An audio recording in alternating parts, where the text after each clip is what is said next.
We're going to take a couple more calls. I don't like to leave people hanging on there and then just not get to them. That's just mean, you know. So let's talk west of the Rockies with Gene in Napa. Sorry we got you confused with Jan on the other side of the country, but we got you now. How you doing? Hi, John B. You invited comments on Halloween. I did. And what I feel is that Halloween is going the same way as the winter holiday season, where winter solstice and Christmas, and they're deeper meanings. They seem to be getting replaced with over-commercialism. It's similar with Halloween for me. It's not so much about connecting with our ancestor spirits or feeling love and respect for those who've passed over. And Halloween is, it's getting to be about fear and even mayhem. You know, people with those kinds of images, and it's like real creepiness, like rotting our teeth with too much candy. It causes diabetes too. And don't forget those candied apples; those are rough on you too. But at least there's a medicinal, beneficial effect from eating the actual apple. I'll tell you what, I'm envious. Napa's a beautiful part of the world. I'll tell you what, the French are still mad at you because the wine's so good. But thanks very much for your call. And absolutely, positively, anytime, we are here for you. And by the way, if anybody else wants to vent, you can, I'm serious, shoot me an email, johnb@coasttocoastam. Now, there are 10,458 emails in this box, and I try to get to as many of them as I can, but it takes a while. There's no staff to do this, so if I don't answer your email, trust me, I read it, but I may not have a chance to answer it right away. It may be a week. So if you go, who's this? It's me answering your email from a month earlier. Okay? All right, one more. Eric, east of the Rockies in Gainesville, Florida. How are you? I'm doing great, thanks. Excellent. I just want, are you a cloned human being? No, I don't know. If I was cloned, I don't remember. Just checking. You're my favorite host of Coast. I want to appreciate you for that. Oh, thanks, man. You're welcome. So I'm actually part of the Occupy movement, whatever you want to call it, down here in Gainesville, and it just seems to me that it's set up to fail. Supposedly George Soros was the one who got it rolling. Recently sponsored by J.P. Morgan. I mean, and when I hear things like that, you know, it makes me wonder how deep everything really is. I went to our city council meeting, and it seems like the cops and the tow truck companies and the apartment complexes, they're all in a part of a scam, and it's like, you know, the people who rebel or say anything, they're always like, you know, they get taken out by a strange cancer or a strange bullet or something like that. But I've had visions that it could get kind of ugly, but you know, I mean, when it is about love. I think you're right, John. We really need to focus on love and how to fix things instead of just you know, because it's some silly stuff going on. I mean, they'll just like, our occupation is, I'm not going to lie, it's pretty silly down here in Gainesville, but you know, it's like I said, I think it might be set up to fail. Well, it could very well be, and you don't strike me as being some sort of a CIA plant or somebody, you know, that's got an NWO, you know, badge somewhere or ID card somewhere on you. Yeah. I mean, you sound like the real thing to me.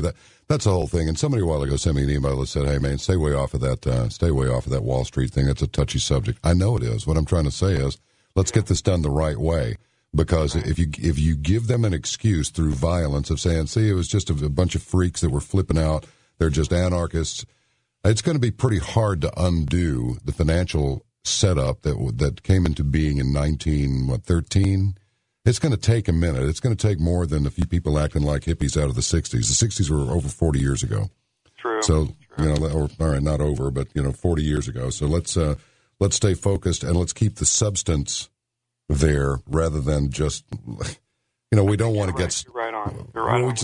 We don't want to get so free that we're out there killing each other. Now, that's freedom taken to it, you know? Education is, you know, that's where the real power is, you know what I mean? There's so many things that, you know, I mean, you take about a half an hour trip on YouTube, and you'll take the red pill. Basically, is what that will happen. You do Google search some things. Obama is Osama, Enignaten, you know, I mean, mysterious deaths with 9/11, or you know, look into GMOs and AMA and the CIA and Lockheed and fluoride in the water. You know, what's the chemtrail thing all about? I mean, that's what's going to save us.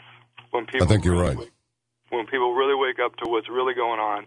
It's going to take a while because, you know, this guy who thinks he's a philosopher and has a brain in his head, his name's John Wells. He's got this saying that he likes to use from time to time, and it is, the more stuff you throw against the wall, the less of it sticks.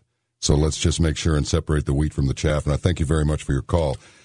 Thank you very much for your call, and be safe down there. Tell everybody just chill out, make your point, but don't be stupid. Please don't do that. We don't need any of that. I don't want anybody injured. I don't want anybody else injured.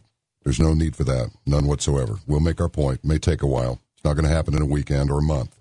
It may take a while. Hang in there. Be patient. And now we're going to take a little break and come back with our guest tonight, L A Marzulli, and his book, The Cosmic Chess Match. Oh, yeah.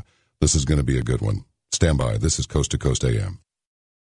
Welcome back to Coast AM. Our guest tonight is L A Marzulli and his book, The Cosmic Chess Match. I'm just going to read a little bit here. An ongoing war has been raging in another dimension and spilling over into ours since the beginning of creation in far distant past, right up to the present day. He calls it a chess match because the moves and counter-moves by the players as each seeks to gain an advantage over the other. Someone will eventually pronounce checkmate.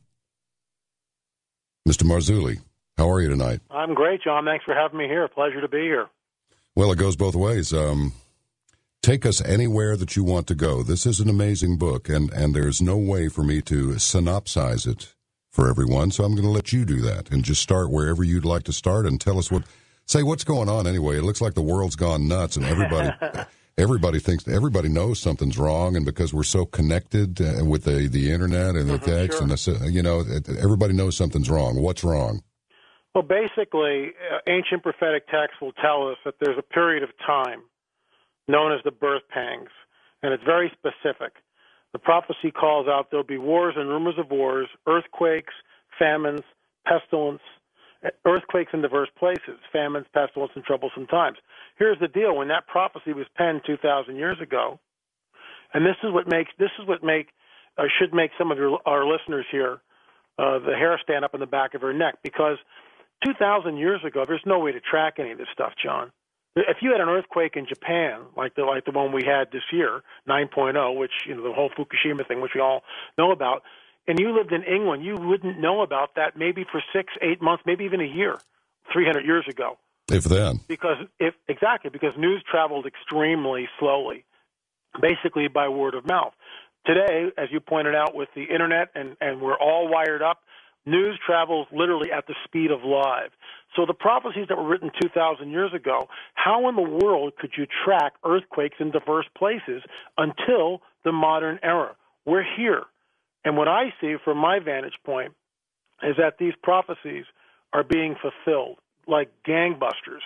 And we're being distracted. There are lots of red herrings out there, especially in America. More people know about American Idol, the antics of Lindsay Lohan, Charlie Sheen, just to name a few clowns that are hoisted up for the public to look at.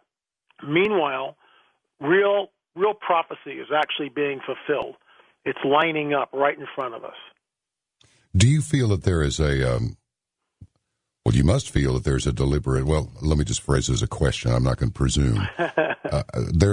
There's a lot of deliberate disinformation. There's a lot of deliberate distraction. In fact, I'm thinking that 95% of what we're hearing, maybe more, is deliberate distraction.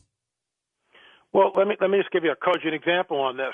4 months ago, when the whole Comet Elenin thing was happening, and you can go back and look at different radio shows that I was on and talked about it, and I said over and over again, Comet Elenin is a no-show. It's just another red herring. Yeah, we should keep track of it. We should keep looking at the thing. But, I had emails from people, this is it, it's coinciding with the fall feast, this is, and I just said, no, it's not. And I went on the record and said, no, it is not. And now there's, Comet Elenin is like, what's left of it is sort of out there, and we may, something may happen with that. I'm not saying we shouldn't look at the signs in the heavens. We're supposed to look at that stuff. But the prophecies that I travel in and look at and keep track of, everything hinges around the Middle East. What's interesting to me is that these prophecies written thousands and thousands of years ago. And again, back to the cosmic chess match, we see move, counter move for thousands of years. If we want to look at it that way, there's this war raging in another dimension, and it's about to spill out into this one. In fact, I would even go so far as saying that it is spilling out into this one. But many of those prophecies hinge around the Middle East, and what we see in the Middle East now, without getting too verbose on it, is extremely, extremely alarming. It's at best tenuous. Well, that's for sure. I've never seen so much discord. Of course, there's been discord in that part of the world for a couple thousand years now, but not all at one time. What's your take on how all of this was, all of these revolutions in all these Middle Eastern countries? What you got some thoughts on that? Because I absolutely do. I mean, we can, again, to jump into that actually may be a good jumping off place in the sense that, first of all, let me just say this, that I want your audience, if they can, to just drop their pretenses of what they think is going on. Just run with me for a few hours here, because that's what I have, okay? At the end of the few hours, you can dismiss it and, go watch whatever you want to watch or do what you want to do. But why I've got the floor here for, I should say, sharing the floor with you for the next couple hours, let's say there's a cosmic war going on between two entities, all right? They both have made themselves known. We've got prophecies from the one entity, and I'm not going to call them any names, at least not in the beginning of the show, okay? Okay. They're just two different entities. They are not equally yoked, and yet there are certain protocols of this so-called chess match that they've been involved in. I call it a chess match, it's a cosmic war. There are certain protocols, some of which we know, others we don't have a clue as to why things are continuing. I will say this, that I believe the Middle East has a supernatural trigger to it. And what we are seeing, just think about this. A year ago, could any of us predicted what has now become known as the Arab Spring? Would any of us predicted that Egypt, Libya, Tunisia, Bahrain, Syria, I mean, Assad is, maybe weeks away from being toppled if he doesn't start a war in the region. We look around and we see the political landscape there in complete and utter upheaval. I believe that there's a supernatural trigger to that. Now, others may not agree with that. That's fine. The bottom line is, if these two forces that are sort of back behind the veil, they don't reveal themselves openly, at least we don't see them yet, but there's going to come a time, I think sooner than later, where we will see lots of manifestations on the planet. But this, to use military parlance, would be softening the objective. The wars and rumors of war, earthquakes, famines, and everything else that we're seeing, in my opinion, have a supernatural component behind it. And it's softening up the objective. In other words, if you're going to sort of create a deception at some point, and I'm going to go somewhere with all this stuff, but if you were going to create a deception, then there are certain markers throughout time that you would set in, certain moves that you would make. So when you create this deception, the people that you're going to deceive will greet you with open arms as their saviors. And that's, I believe, what we're being set up for. And this, of course, and it gets really bizarre when you start looking into this, it dovetails and coincides and links back to ancient prophetic texts that warn of a time such as the one we're living in. I don't want to distract you with any semantics here, but when you say supernatural, what do you mean by supernatural? Do you mean outside the common existence that our day-to-day, go down to the store, pick up a loaf of bread and a bottle of soda? What do you really mean by supernatural? What I mean by supernatural is, I'll just give you some examples. If we walk into a room and someone was levitating, that's supernatural. If Gotcha. we walk into a room and objects began to fly around the room, I'm actually dealing with a person right now that's having some problems with that. That's supernatural.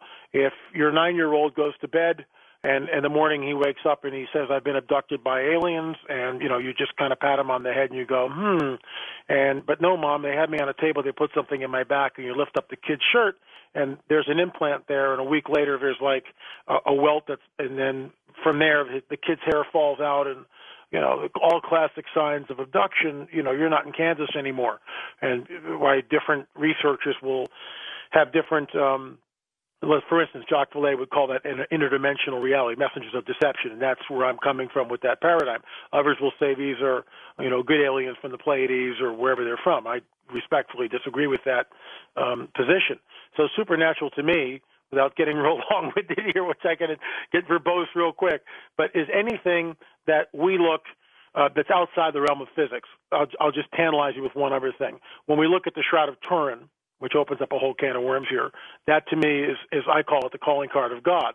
That, in my opinion, is a supernatural event that literally defies our physics in every way. In fact, we're developing the Watchers series, and Watchers 3 is called Fingerprints of the Supernatural, which is why I bring it up.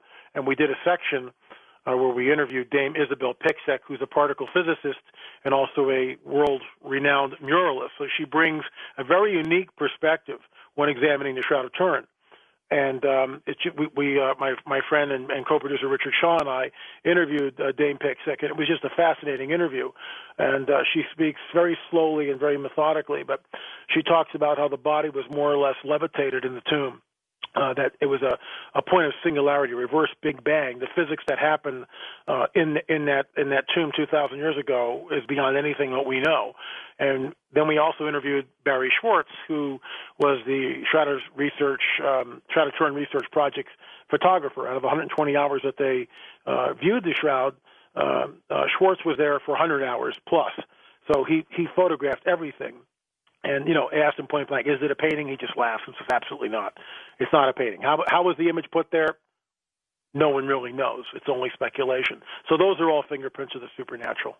And no one has successfully discredited the shroud, have they? Well, I would say resoundingly no. There's a whole brouhaha with the carbon dating, and we actually talked to Schwartz about that, and I've spoken about that on the show again, but in the past. But what's interesting, you want to talk conspiracies, they had protocols set up to do the carbon testing on the shroud. They were supposed to take 3 samples from 3 different parts of the shroud, and then give them to 3 different laboratories to conduct the testing. Well, and this is, I'm not making this stuff up. This is all true, okay? At the last minute, these men in black come in, just joking there, but a group of men come in, shut the whole thing down, and a team that was there to look at the shroud and take the samples was ushered out of the room. Well, after several hours or whatever, they're allowed back, and they are instructed and told that they will take 1 sample only from the left-hand bottom corner of the shroud. Now, when talking to people that have examined the shroud, this is the one area of the cloth that really doesn't match the other areas of the cloth. And so they took the sample, and the thing came back, 14th century, it's obviously a medieval forgery, blah, blah, blah. But those who examined the shroud said something's wrong here. I know what the carbon dating says, but something's got to be wrong. And 2 people who were not really scientists took it upon themselves to do some research. They found out that the Poor Sisters of Clare did end-to-end splicing in the shroud after the 15th century fire. And what they did is they did the end-to-end splicing with cotton fibers, cotton cloth, and dyed to look like the linen. And one of the original members of the Stirp research team, said, well, I can debunk that in 20 minutes. And he went into his laboratory. He had a very small section of the shroud, which was given to him, and just minuscule, and set the thing under a microscope. And to his absolute amazement, he saw the end-to-end splices. He wrote a peer-reviewed paper on this. So most of the time when the shroud is talked about in the media, the same old lie is perpetrated over and over and over again. The carbon dating was proven to be, 14th century hoax, but no one or very few people talk about, wait a second, hold on, this thing was skewed. Another interesting... Hold your thought. We're going to have to take a hard break. It'll cut us off. Just hold your thought right there. We're going to come back with L A Marzulli on Coast to Coast AM. Stand by, please. Oh, Mr. Lennon. And because he had so much influence, a song like that was enough to infuse a lot of people with a lot of doubt. Now, I got to tell you, I know Paul's still around, Ringo's still around, always liked his drumming. John Lennon was my favorite Beatle, but when I heard that record from the first studio Plastic Ono band, first studio album from that outfit, I realized what a tormented individual he was. And there are a lot of tormented individuals out there who are disconnected and isolated, and they want something. They know something's wrong, They don't know where to go. Well, perhaps tonight, perhaps, for those who believe, no proof is necessary. For those who don't believe, no proof is possible. So it's all just one big study of why we are here. Can anyone in either the height of their genius or the depths of their ignorance explain to me or any of us exactly why and how it is that we are here? We will proceed with our guest tonight, L A Marzulli, author of the book Cosmic Chess Match. It's going to get deep. Stay with us. This is Coast to Coast AM. Very quickly, I'd just like to thank everybody who has come to the caravantomidnight.com website. That's my little site that I put up with our first offering of these radiation detectors. We have added some excellent articles, including a release from the American Medical Association regarding radiation catastrophe preparedness from the 10th of this month. So if you'll go to caravantomidnight.com and click up at the top on either on important articles or on the little fanciful radiation symbol that says, why would you buy one of these? It'll take you right to the page that tells you why. Now, our guest tonight is L A Marzulli, and we were talking about carbon dating. I heard a long time ago that carbon dating had been pretty much discredited. Then a few years went by, and they said, no, it works fine because there was some discrepancy in the rate of release of nitrogen from the various samples and so forth. So to go back to the shroud, is this stuff even credible anymore? Because I'm not sure if it is or not. Some schools say yes, some say no, but I keep hearing carbon-14 dating, you know? And what's interesting is the media will play this over and over and over again, and so it's a shame because again it goes back to the idea that the protocol that was set up to look at the shroud was violated at the last minute. And Barry Schwartz also tells us that there was a donation of £1 million given to Oxford University for discrediting the shroud. It was given anonymously. Why does that not surprise me? Yeah, it doesn't surprise me. It's so you talk about conspiracies, and added to that, they did some restoration on the shroud, and I won't mention the particular person's name, but this person came in and they had access to the shroud. And get this, when I heard this, I got sick to my stomach, literally. They vacuumed the shroud. They vacuumed it. They took a high-powered vacuum cleaner and vacuumed it, basically destroying any type of forensic evidence that may have been on the cloth. They've just completely ruined the artifact. But the image is still there. It's distorted because they put a new backing onto the cloth. I mean, they basically you couldn't have. You might as well just burn the thing. You know, I mean, that's almost what they've done. But what's interesting is that the shroud remained hidden until the invention of photography, and then it became, wow, what is this? Because when Secunda Pia took his first photograph of the shroud, remember this is like decades and decades ago, glass plates. So he's taking it and he's got a negative, but when he looks at the negative in his developing room, it's a positive image, and he almost dropped the plate. He was absolutely freaked, and of course, who wouldn't be? And that really started the study of the shroud as we know it today. In my opinion, I think it's the real deal. Getting back on track, that to me is a fingerprint of the supernatural. All right. I am God and declare the end from the beginning from ancient times. What's all this about a cosmic battle that's going on that's spilling over into our dimension, and how is it showing itself?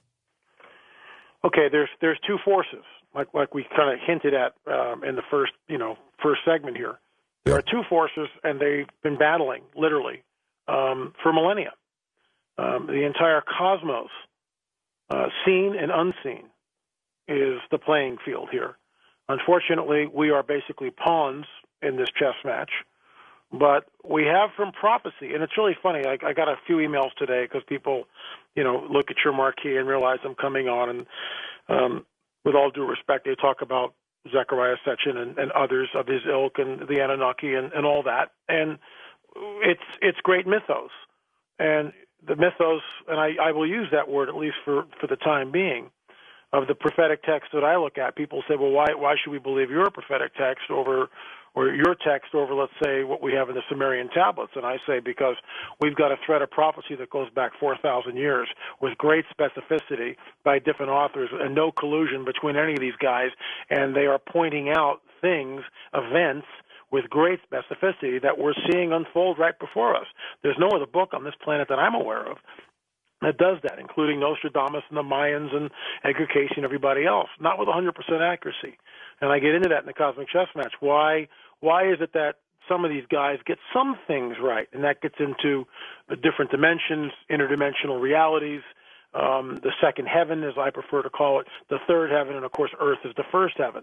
So, in fact, let me just touch on that. We're here in the first heaven, and I need to explain this now because it's sort of an interesting analogy of how we treat space-time. We're in a cornfield. The corn stalks are 7-8 feet over our head, okay? We're planted in that cornfield. Guess what? We see the corn stalk in front of us and the corn stalks right next to us. That's it. That's all we see. And that's analogous to our relationship in time, with time. We experience space-time continuum in this dimension 1 second at a time. Where is the now? Oops, we just passed the now, as Gary Stearman would like to say. We're never in the now because the now is always moving forward. Every time I think I'm in the now, no, the now is, you just said it, that's 4 seconds ago. Now we're in the now, and it's always moving forward. We're stuck in the space-time continuum in this cornfield analogy. Another entity pulls up in a very large red fire truck with an extension ladder. He rolls that thing up. He's up 2 stories, climbs to the top of a ladder, and guess what? He sees that cornfield and the cornfields in the distance. So his view of time as we know it is completely different than ours. This entity can see through time further than we can. Is he all-knowing? Absolutely not. But he can see through time further. Now we have the let's say the supreme being, the all-knowing one in the space shuttle with a telescopic lens. He can see the diamond I just dropped out of my pocket in the cornfield. He can zoom back and see not only the cornfield but other fields surrounding it, and zoom back further. He can see the state of Kansas. Zoom back further, the entire United States. His view. And it's sort of a simple analogy, but it's in a way we can get our heads around these different dimensions. His view, he can access all points of time simultaneously because for him, if it is a him, and I believe it is, time as we know it does not exist. And that's why in the prophecies he calls out things and he says, I alone know the end from the beginning and the beginning from the end. That's quite a claim. And the whole point is, if that's true, then show me. And I think it's uniquely demonstrated in the prophetic text that I look at. That's amazing. As a matter of fact, at the beginning of the show, I mentioned something about that, and I don't fancy myself a great thinker, although I do a great deal of thinking. And it's my understanding that in Scripture, I was looking for the passage, but it's a thick book, and I have not found it.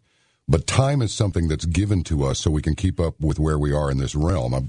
I know there's a scriptural reference to that, and to pull science into it as well. Very recently, there has been a discovery. Well, very recently, this information has been released that certain subatomic particles are actually able to exist in different places at the same time. So this is not that much of a stretch, really, once you know this.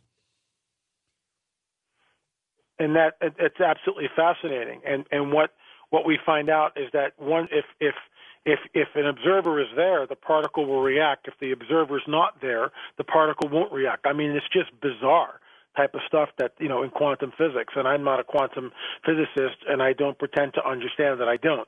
But I know probably just enough to get me in trouble.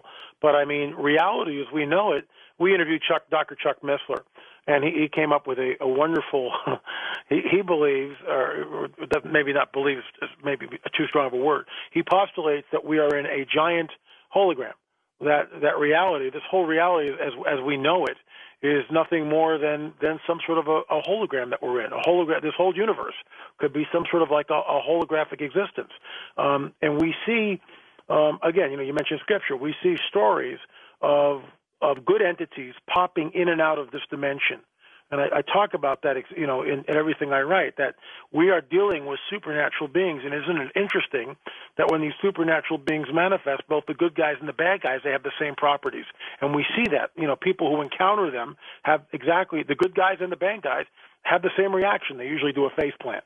In other words, the power that's there is so overwhelming to the normal human that we do a face plant. We just short circuit and, fall as if dead, and If it's the good guys, they'll come over and cheer you up and get you back on your feet and speak words of encouragement.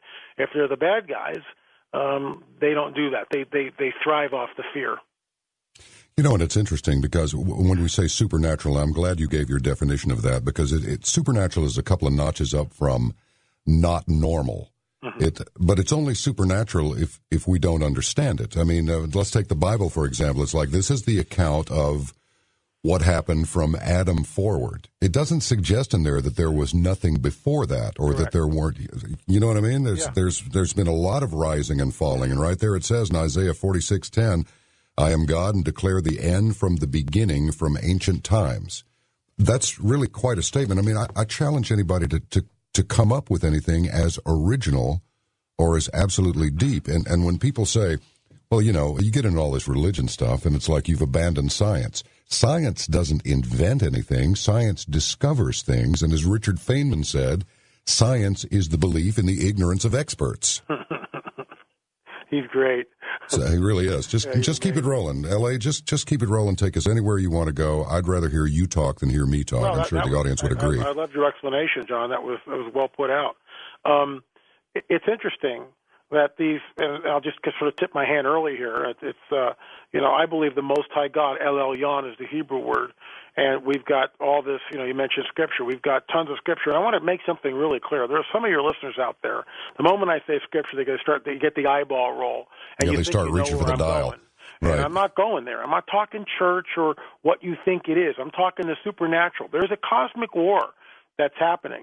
Where prophecy has told us about this cosmic war, and it's spilling out onto this planet. And at some moment in time, it's really, look, there's a prophecy that says that one group of angels, Michael, the good guys, fights with the fallen one and his other angels. They're all in the second heaven right now, okay? And guess what? They get their rear end skis booted out of the second heaven, and they come to earth. The Scripture tells us, woe to the inhabitants of earth, because the fallen one, the dragon, has now been cast down to you, and he knows his time is short. And there it goes right back into our cornfield analogy. In other words, he's outside space-time as we know it, and he enjoys that perspective.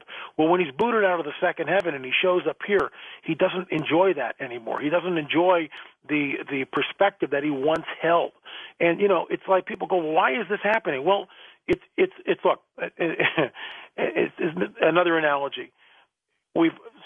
Many of us have gone to the dentist office and gotten a root canal.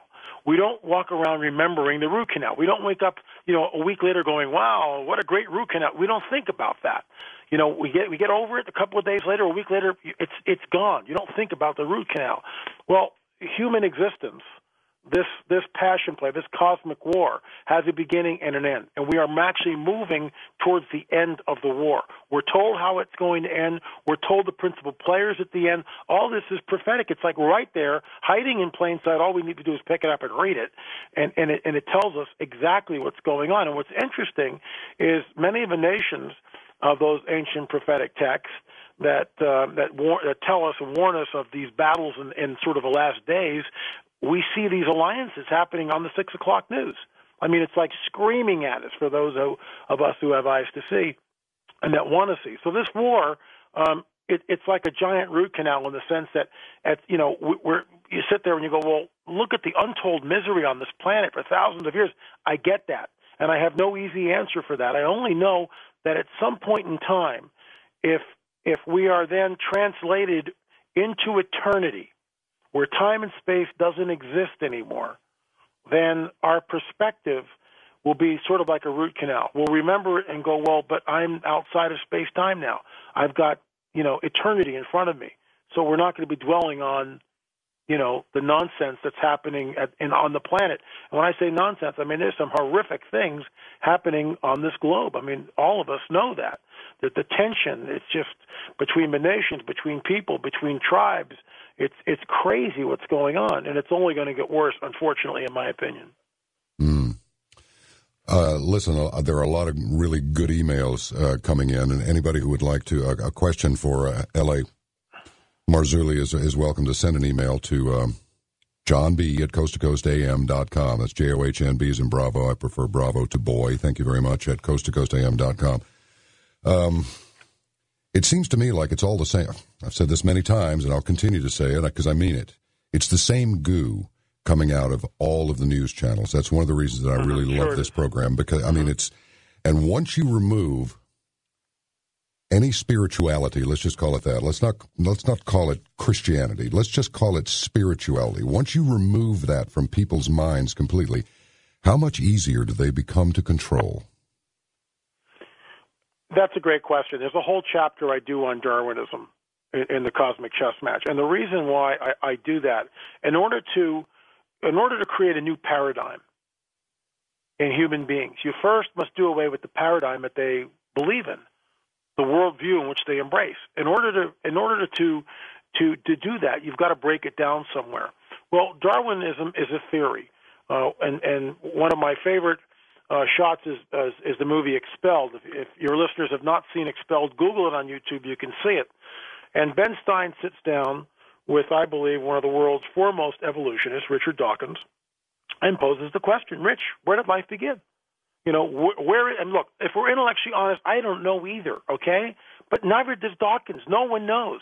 We don't even know where we are. We're floating on this little blue planet in the middle of who knows where, and we have no clue how we got here. Well, Dawkins' answer to this is, and he sits down with Ben Stein, and he says, well, maybe millions of years ago, in another bad English accent, maybe millions of years ago, in another galaxy someplace, a race of aliens, highly evolved aliens, somehow created us. In other words, so that's his mythos. That's what he believes in, or let's say that's what he's pointing to.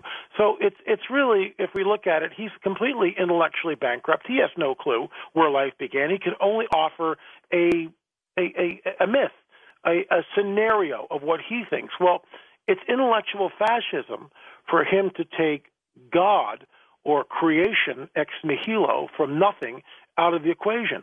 I mean, why should, it's okay for him to believe in his mythos. Why can't others who believe in a supreme being believe in that? It's intellectual fascism. But I digress. Darwinism is interesting because what Darwinism does, first of all, it's a theory. It's never been proven. And all you Darwinists out there, please don't send me, death by 1,000 emails. Please don't send me all these emails showing me this, and the other thing. I get it. Believe what you want to believe, but it's just a theory. Now, I don't believe in macroevolution. I do believe in microevolution. What I mean by that is a finch's beak over a period of 5 or 6 generations can adapt on some level. But the finch is still a finch. The finch isn't trained to a monkey. The reason for this is now because we know the deoxyribonucleic double helix spiral, DNA, has that coding system in it. And it begs the question, where does such an incredible complex system of DNA evolve from? Why is it that the finch is always the finch and will stay a finch till the cows come home? Because the DNA of the finch remains the DNA of the finch. The DNA of the chimpanzee remains the DNA of the chimpanzee. And what do we find in going back into ancient scripture? We find each made according to its kind. That's correct. It's like screaming at us. It's right there. Unless it's another English guy with an English accent over there in the lab in England, that's making like composite creatures, which Parliament is up in arms about. Certain members of it are for sure. We're with L A Marzulli tonight, and he's got a great book called The Cosmic Chess Match. If you buy it or get it at the library, whatever you may do, you will enjoy it. 2 Peter chapter 3, verse 8, with the Lord, a day is like 1,000 years, and 1,000 years are like a day. We'll get deeper into this when we come back. Thank you for being with us on Coast to Coast AM.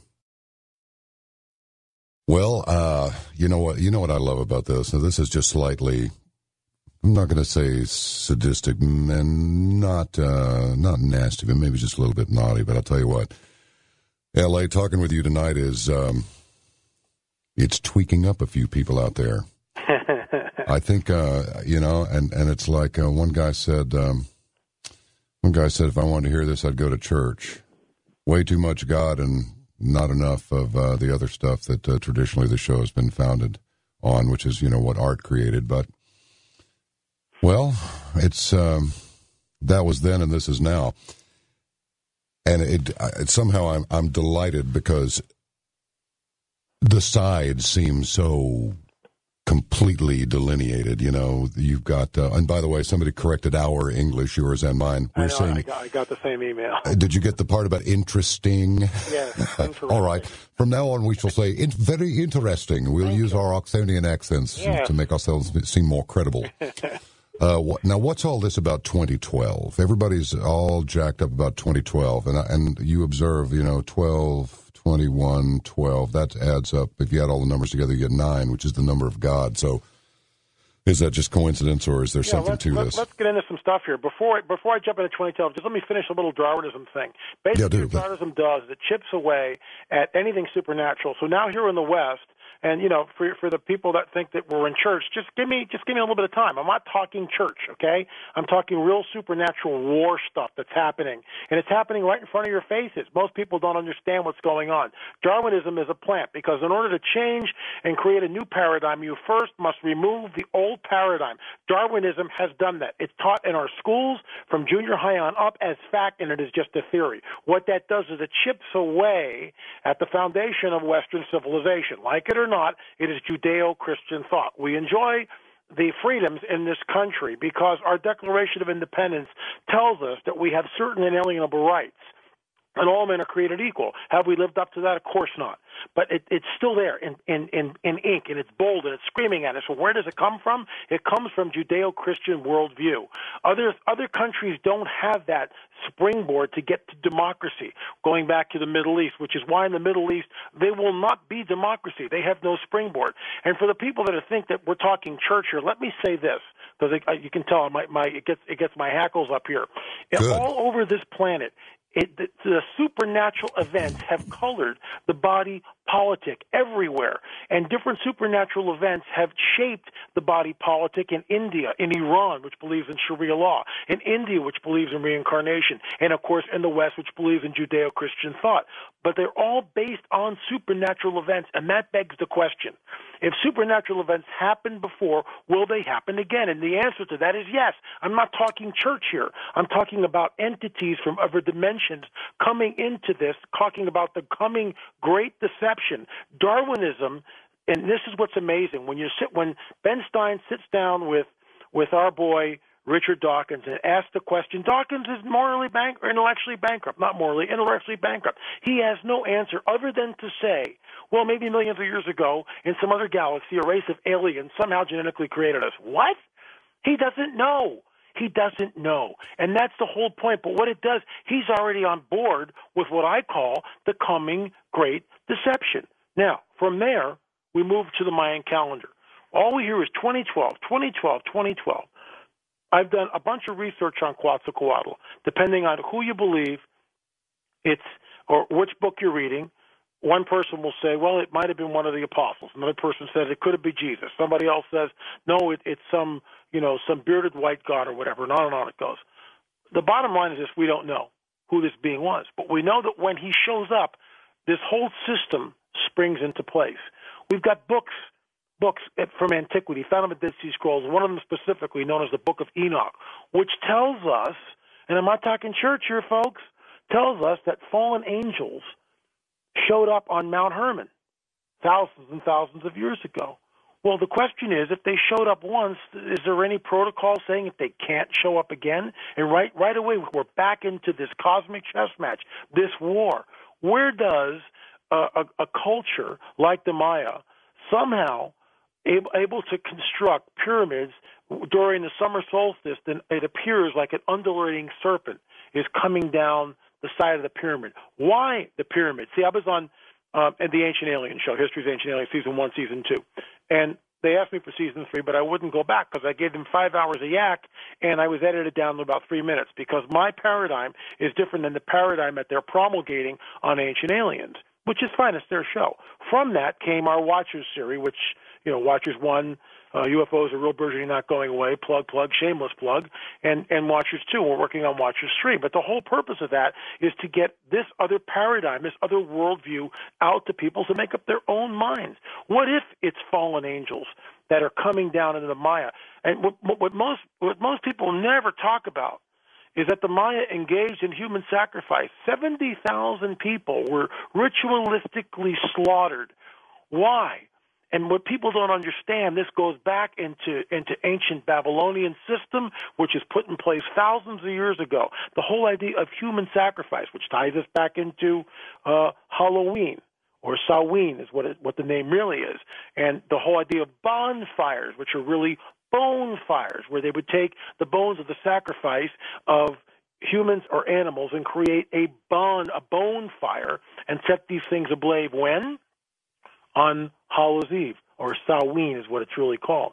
All this is totally connected.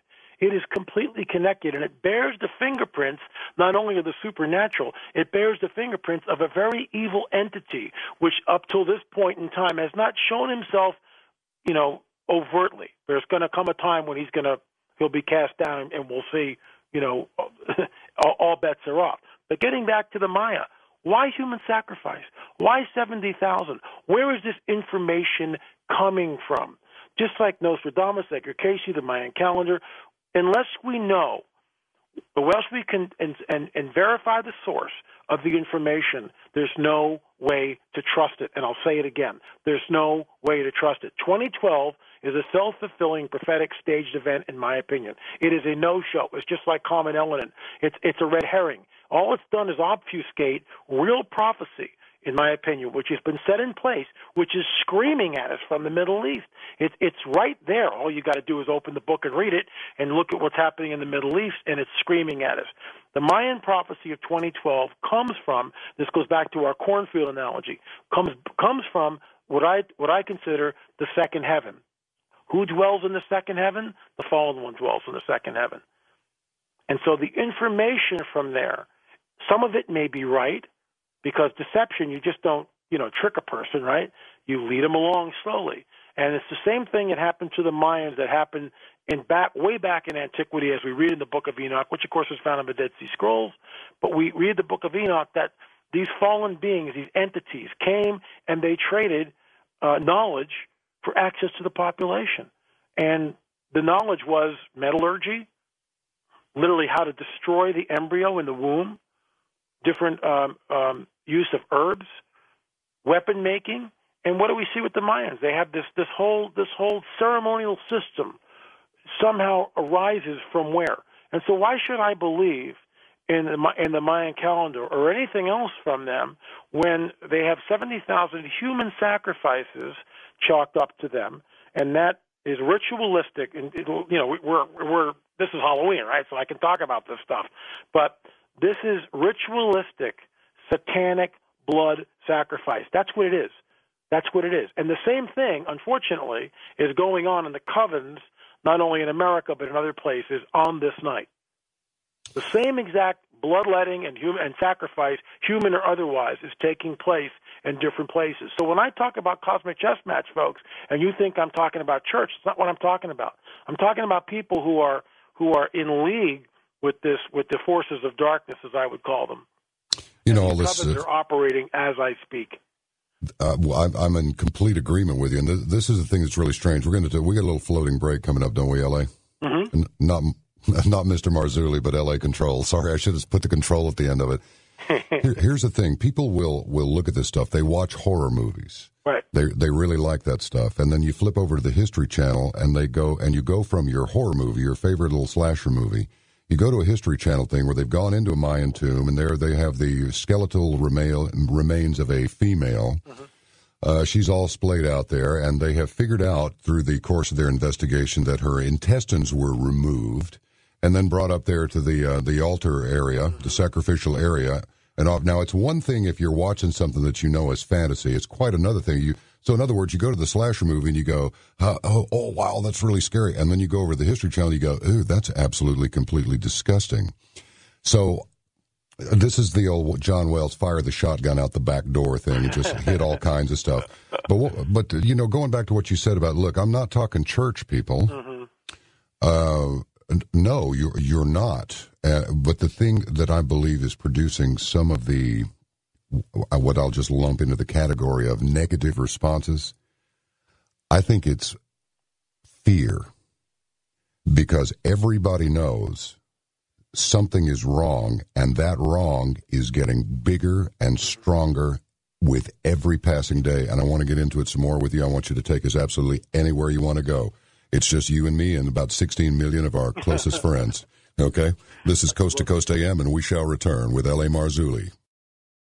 L A Marzulli, do you think perhaps some of this stuff is just so heady people don't want to think about it? In other words, if you're in a situation and you're confronted, you may have your old 1911, your old pistol, your old 45 right there, and you're confronted with something that's so unexpected and so ugly and so imminently deadly that you can't even pull the thing out. Do you think that's what's happening in some cases mentally or even spiritually with people who sense something is going on, but they really don't want to deal with it? I think this. I think that there's so much nonsense out there that when people have this, unfortunately, they have a preconceived notion of what I'm talking about because they've either been at church or they've been hurt by the church or they look at the hypocrisy in the church. And I agree with them. The church is why it's done some amazing things. It's also done some real crazy things. And in the name of religion, all sorts of nutty things have happened. But that's not what I'm talking about. When Yeshua was here 2,000 years ago, most people know him as Jesus. He did everything that's amazing. You can't argue with that. I mean, healing the sick. If you've got terminal cancer and this guy comes in and he just speaks over you, and that cancer is, you walk out of the room 10 minutes later and you're well and your body's restored. How can that possibly be? We are talking about the supernatural. But again, in the West, all that has been dumbed down. So the churches are very ritualistic in the sense that, you come, you sit, you listen to some sermon, and you go out. There's nothing supernatural at all. Nothing. You go, you sit, you listen, you put some money in the plate, and you get up and you walk out. What does that have to do with anything? Nothing. When we look at the guidebook of the supernatural, is what I really call the Bible, because that's what it is. When we look at that, what it is it's story after story after story after story of the supernatural, of men and women engaging with the supernatural. So you say, well, L.A., what does that have to do with me? Look, I engage with it all the time. I'll just give you one quick example that happened last week, okay? But there's other stuff. Look, I say this jokingly, but I mean this with all sincerity. My desk, is the real X-Files, the stuff that comes across this desk on a daily basis.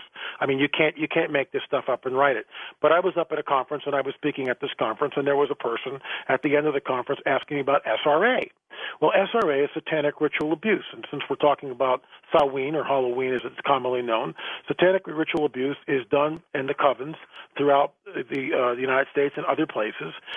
It's what they'll do is they'll take a person and ritually abuse them, usually at a very young age. And what they found, this goes back to Mengele and the concentration camps of World War II, but its roots goes deeper than that. And what they found out is the trauma produces a split in the personality, but the main personality will submerge, and they create an alter personality. From that alter personality, they can program that alter personality to do all sorts of things.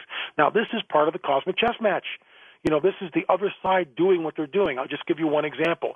Jared Loughner, the Arizona shooter, in my opinion, was more than likely an SRA, SRA victim. I mean, to do what he did, he was an assassin. And, now that he's obviously the psychological examination, all this other stuff, the guy was triggered. How do I know that? There's a colleague of mine by the name of Russ Dizdar. Russ emailed me a story. Several months after Jared was arrested, a teacher that was at the same college that Loughner attended was sitting in a meditation position at the crime scene and chanting these words: "We are the chosen ones. We are the ones you've been waiting for." Now, if that means nothing to anyone unless you've traveled in SRA, satanic ritual abuse, to know that that's what these altars talk about. They talk about the day where they are the chosen ones. We are the ones you've been waiting for. They're going to manifest on this planet. And look, I'm not making this stuff up. Anyway, I'm at this conference. This woman comes up to me talking about SRA. To cut to the chase, a few hours later, 4 of us do a deliverance with her, and we cast out 2 demons. Now, I know some of your listeners are going, oh, come on. You have to be there to see it. And it's not The Exorcist, okay? We were in total control of the thing. We had the authority, and we worked to that authority, and she manifested twice, and we got rid of them. That's the kind of stuff that happens with what I do. Not on a daily basis, and it's not something that I relish in or, go after. She found us. We did what we were supposed to do. But she later bolted. Like several hours later, she could stay at the camp, and we had a room for her and all this other stuff, and she bolted. That's probably what's known as a runner, come in to check us out to see what's going on. And even though certain work was done, she left. It's people need to understand. They really don't get this. I'm not talking church. We are in a cosmic war, a cosmic chess match, and it is spilling out into this dimension. When we look at do you really think earthquakes at 7.0 is almost on a weekly basis? You know, these are the birth pangs, and they happen continually over and over and over again. What about the Katla volcano, or the Ifalahokha volcano, or the volcano in the Canary Islands, and a volcano in Chile, and on it goes? Do you really think it's business as usual when in Massachusetts they have a foot of snow in October, and that hasn't happened since the freaking Civil War? Hello? We're not in Kansas anymore. It's softening the objective. This all is in prophecy. It says men will look at the raging of the sea in perplexity. In other words, fear, perplexity. And this is exactly what we're seeing now. It's never happened like this, not to the degree that we're seeing it. And at the same time all this is happening, all these earthquakes and famines and wars and pestilence and the uncertainty it's headed towards something, and it's going to give birth to a 7-year period known as the tribulation. This is all part of this great cosmic war which we're in. And for those who don't believe it, at some point in time when this stuff manifests, think back on this show and go, wait a minute, this guy was talking about this stuff, and listen back to the show, because we'll have some answers for you later. Well, not only that, but I'd just like to let me blast off the shotgun again. A couple of things. Okay, that's a mention of a 1911 and a shotgun within 10 minutes. I'm sorry. It's just I'm a simple man, and you know, sometimes I use analogies like that. But you know, even the animals, the docile animals, are becoming more docile. You can walk up to them. You can walk up to birds easier. Seriously, you can walk up to squirrels easier. The more aggressive animals are becoming more aggressive. There's behavior being observed even in the animals. I saw a deer knock a guy off his motorcycle on a YouTube video the other day. He didn't just run into him. He did it on purpose. He came and knocked the guy off his bike and ran off into the field. I mean, absolutely bizarre, even down to the animal level.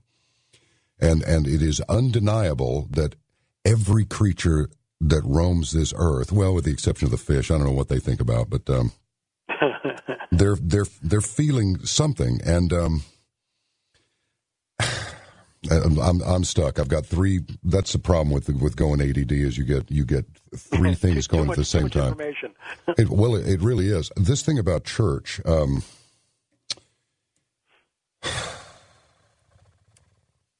LA, I don't know where I was going with that, and I'll just admit it to the whole audience, but I will get back to it. I got too much stuff clogging up the pipe here. Yeah, there you go.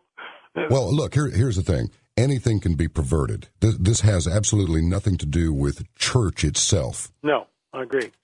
And as a matter of fact, let me put it this way. We don't wrestle against flesh and blood, but against principalities, against powers, against the rulers of the darkness of this age, against spiritual hosts of wickedness in the heavenly places. Now, that's how Ephesians 6:12 comes out when you just speak in normal English instead of the more formal English that's used in the church. We'll come back with L A Marzulli in just a minute, and I'll get it together a little tighter. This is Coast to Coast AM. Well, that's the thing. He was one of us when he was on Earth. That's just me. You know, I may never speak to you again after tonight. I hope I do, but I may not. So I'm going to have to impart this to you because it's just me. I don't know anywhere in the Scripture where you were directed to fall upon your knees. I don't know anywhere in the Scripture where Jesus commanded anybody to fall on their knees. The whole point of the matter is that once you behold something, think of the most awesome thing that you've ever beheld in your life. Whatever it may be, I don't care what it is. How did it make you feel? The most awesome thing you ever saw in your life, whatever it was. Multiply it exponentially. And really, what else can you do? Women of all ages cried when they saw the Beatles. That was the most awesome thing they'd ever witnessed. But you know what? You take a look at that universe through that radio telescope. Now, that's awesome. And so what if it was the Anunnaki or whoever? Well, who put them there? Hey, look, I'm not preaching. I'm just asking. Are you asking? I know you are, and that's why you're here. And we are delighted to have you here. all together again. We'll be back with L A Marzulli in just a minute. This is Coast to Coast AM. All right, I don't want to be rude, but I do want you to go to www.caravantomidnight.com, read those articles we have posted up there on that website. You may find something there that you need, and you'll find the material backing up the reason that I believe that you need it. I have one. In fact, I've got a couple of them, so it's there for you. And the other part is it's not there to make money. It's really not. We roll everything back over into stock as quick as we can get it, and it ain't really easy getting stuff out of Russia. So everybody who's ordered, just hang in there. The stuff is on its way. We'll email you when it's ready to go. And in the meantime, pick up on one of these things while you can. There's also a weather map there that will show you the wind patterns. And you'll notice they're heading from, well, the site of the Fukushima disaster right over to the Pacific Northwest. So check it out, www.caravantomidnight.com. L A Marzulli, that's what I was trying to say a while ago, was the thing about the awesomeness that many people just really need to close their minds to. And I know I'm going to come off like some sort of a Southern Bible-thumping preacher. And, frankly, I don't care. But just a real quick story. My grandfather wound up for the last 10, 15 years of his life as a visiting preacher. I never met him, but this came after his brother. This is back in the early 1900s. Was shot dead in East Texas, and my grandfather went down there, and then I eventually asked my dad, "Well, tell me about Granddad." And one of the things that had happened to him was he had the ring finger on his right hand shot off. Butt of his pistol protected him. And after that, I said, well, what did grandmother and grandmother do in the evenings? They read and discussed Bible passages. So it's like, gotcha. Okay. So I don't like to inject too much personal stuff, but when I do, I like for it to be slightly eye-opening. And really, you just keep rolling here, because a lot of people are very interested in this and are enjoying this very much. There are a couple of people that are like, I don't want to hear about church. I'll go to church if I want to. It's like, good. But right now we're doing this. Well, here's, right before the break, you mentioned that passage from Ephesians. And, when we say Ephesians was a city. It was just a way of recognizing where this letter that Paul, this guy who wrote this thing 2,000 years ago, was from. That's all it is. There's no spiritual significance at all. He's just conveying a message. And when we read that, it says, we do not wrestle against flesh and blood, but against the rulers, against the authorities, against the cosmic powers over this present darkness, against the spiritual forces of evil in the heavenly places. Let me just say this, and I know I'm going to ruffle feathers, but that's what we do here, right? We're trying to. If everything was okay, we wouldn't be talking about the things we're talking about. But That's right. It's not okay. The whole planet's going crazy. I talked earlier about the 70,000 ritualistic satanic sacrifices of the Mayans. Okay, and we look at that, and as you talked about. We can see that the skeleton of a woman found in a tomb, ritualistically, the whole deal, right? So we get that. And then we go, well, that's not happening today, LA. And come on, John, that's like, we wouldn't do that. And I know I'm gonna touch some hot buttons here, so bear with me. The bottom line is, what do you think 1 billion abortions are worldwide? What can be more innocent than a child in its mother's womb? What can be more innocent than that? And most people aren't aware. You talk about, and I'm talking about cosmic chess match stuff here, spiritual, supernatural warfare. It affects me to the point where I don't even want to address that. If you were asking me that question, I don't really want to answer. It's disgusting is what it is. Well, 1 billion, and that is ritualistic blood sacrifice, and it has opened up the gates of hell, just like the Holocaust did. This is move, counter move, move, counter move. Out of the ashes of the Holocaust came what?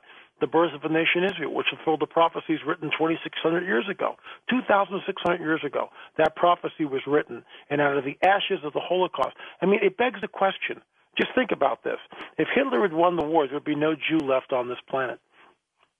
There'd be no Jew. Why is Israel back in its homeland? Why is it surrounded by hostile nations?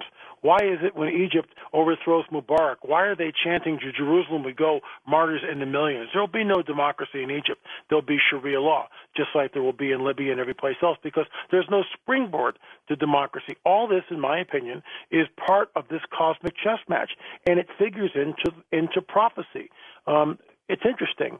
Last week, Bashar al-Assad, the president of Syria, did some saber rattling.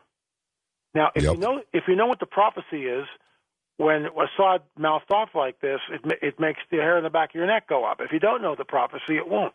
So I'm not making this stuff up.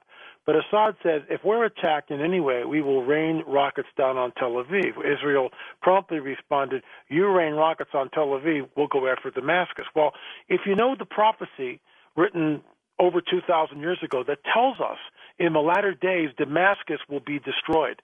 Damascus will become a ruinous heap. And all of a sudden, I mean, here are it's like, right, it's screaming at us. This is what I mean. And all this is written down, which begs the question, if this prophecy is there, who's behind it? Why is it here? It's a guidebook of the supernatural, folks. And I'm not talking church or religion. I'm talking about a guidebook of the supernatural, and the prophecy points us to these things. And going back to the abortion thing, 1 billion worldwide? And people wonder why all this stuff is going on. What do you think's going on with that type of ritualistic? Because that's what it is. It's ritualistic blood, satanic sacrifice. There's no bones about it. No pun intended. But that's what it is. And look at what Israel was before 1948 when the partitioning took effect. They became a state in 49. Yeah. 48, May 14th. 48, okay, this was 47. And what most people don't know is that that first attack, when the petitioning was occurring in 47, the Israelis defended themselves from that attack there was a guy in the United States, this comes from a book called Bormann, Nazi in Exile, by Paul Manning. He was a CBS correspondent back, he worked with Cronkite and so forth. They were both correspondents. Uh-huh.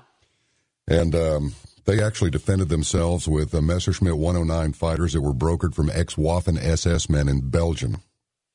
And look how that place has flourished since, because the Americans would not sell them any Mustang surplus fighters, nothing. Right.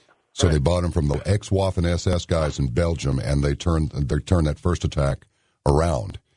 And absolutely everything that was prophesied as far as the development of that land has actually come to pass, and it's undeniable.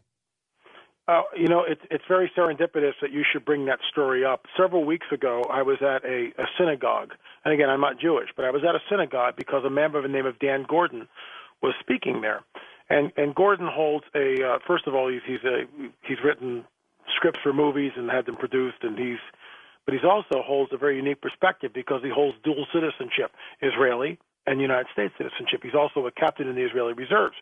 So Gordon is there addressing these people at a synagogue, and I'm probably the only non-Jew in a room. I'm just guessing. I'm sitting in the back, and he tells us the story, which is what you were just telling us about, that the Israelis had to buy from the Czechs Messerschmitt 109s, which they disassembled and smuggled out of Europe into Israel, and there were 4 planes that they had bought at highly inflated prices. The average plane was going for about $5,000. They bought these for over $30,000 per plane. Ooh.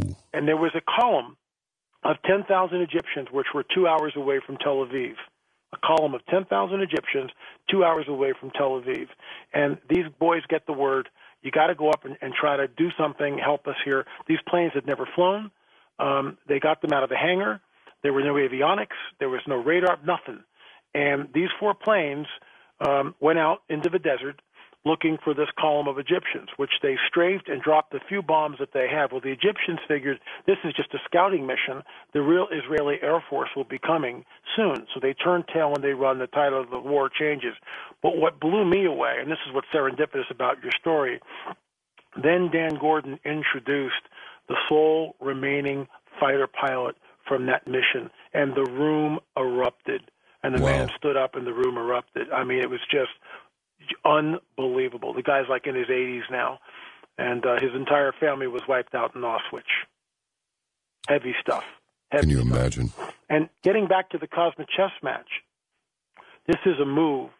The move is, if the fallen one can wipe out every Jew off the planet, then the Most High God is a liar, because the prophecy of Ezekiel 37 won't happen. And I know that, some people are going, you got to be kidding me. No, I'm not kidding you. And the counter move, of course, is the birth of Israel, which fulfills that prophecy. And we see this all through the 6,000 years of human history, whatever you want to call it. It's move, counter move, move, counter move, move, counter move, all through the guidebook of the supernatural. and we're in it right now. There's all sorts of moves happening, and we're about to see some counter moves. I have to just mention this. It's amazing because, on this program there's a lot of discussion of UFOs, black helicopters, conspiracy theories, garden fairies and gnomes, whatever. It's all wide open. But you would be amazed if you were looking at this email inbox right here. You would be amazed. Easily 95%. I think more. I think probably more like 98% are really, really enjoying this. There are only 2 or 3 that come in out of 100, more than 100, that have any problem with this at all. But and I don't want to take you by surprise with this because I have not read. I sped read your. Is that a legitimate expression? Sped read it as quickly as I could because I really like to linger over stuff, and there just wasn't enough time really. But where do the UFO guys figure in on this? I mean, I know you're not a ufologist, but... Oh, I am. Oh, absolutely. Excellent. Absolutely. 100%. See, that old shotgun out the back door works, doesn't it? Yeah, yes, sir. In fact, the book that preceded this, The Alien Interviews, is 17 interviews with people who have come up close and personal with the UFO phenomena. Everything from abductions to Dr. Roger Lear weighs in on it, Dr. Lynn Katai, Phoenix Lights, Stevensville Lights. I mean, I talked to all these people, talked to witnesses, talked to people who have been abducted, the whole 9 yards. And the book is sort of a primer for those people who don't believe that the phenomena is real, burgeoning, and not going away. Guess what, folks? The phenomena is real, burgeoning, and not going away. In my opinion, it's not entities from Zeta Reticula. It's not that. These are interdimensional beings posing. And this is where you want to talk cosmic chess match? Go right back to Ben Stein sitting down with Richard Dawkins. What does Dawkins believe? Dawkins believes in what I call the coming great deception. He believes that aliens, a race of extraterrestrials, what is the History Channel promulgating? The same thing, ancient astronaut theory, somehow seeded all life on this planet. Well, you can believe that if you want to. You're being set up for the coming great deception. Look, this is something that's in the cosmic chess match. And there are 2 other researchers I'm aware of that came to the same conclusion that I came to, and there was no collusion between us. And it has to do, I interviewed, my co-producer and myself, Richard Shaw, and I interviewed for the Watcher series, Dr. Roger Lear. And Dr. Roger Lear, as you know, he's been on this show many times, has extracted 16 implants. Okay, I've held these things in my hand. I've talked to Dr. Roger Lear. He's got no Nephilim dog in the hunt, or we come from slightly different paradigms, but there's commonality. What are these implants? What's going on with these things?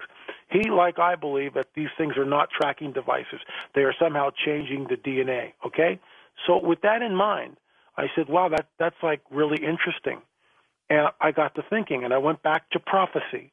And guess what? We all know the mark of the beast, 666, right? But there's other passages, and here's something to think about.